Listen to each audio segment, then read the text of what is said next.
এটা আমি কাৰ্যসূচী 11 তাৰিখে গুৱাহাটীত আৰম্ভ কৰিছিলোঁ আৰু 12 দিন পিছত 23 তাৰিখে বিকাশৰ 12 দিন এই কাৰ্যসূচীটোৰ আমি আজি ডিব্ৰুগড়ত সামৰণি পেলাইছোঁ।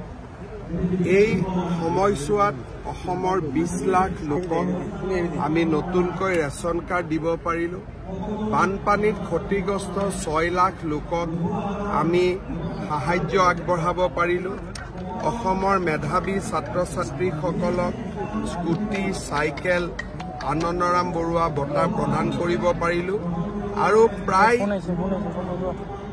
30-32 লাখ লোকক চৰকাৰী আঁচনিৰ সুফলসমূহ আমি বিতৰণ কৰিব পাৰিলোঁ। মই আশা কৰিছোঁ যে এই আঁচনিসমূহে দৰিদ্ৰজনক সহায় কৰিব, মধ্যবিত্তজনক সহায় কৰিব আৰু সকলোকে আগবাঢ়ি যাবলৈ প্ৰেৰণা যোগাব। বিকাশৰ 12 দিন অনুষ্ঠানৰ সামৰণিৰ পিছত মই অসমবাসী ৰাইজক পুনৰ এবাৰ ধন্যবাদ জনাইছোঁ আৰু নতুন বছৰৰ শুভেচ্ছা জনাইছোঁ। আজি ডিব্ৰুগড় কেবিনেটখন ডিব্ৰুগড় স্পেচিফিক নহয়।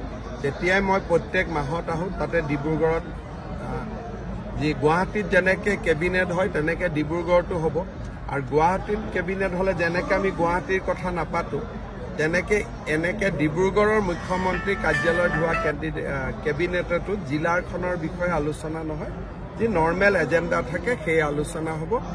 ডিব্ৰুগড়ত যিখন আমাৰ বাহিৰত কেবিনেট হয় জিলাৰ বাহিৰত, সেই কেবিনেট আমি ইতিমধ্যে যোৱা বছৰ ডিব্ৰুগড়ত কৰি লৈছোঁ। মাৰ্চত হ'ব।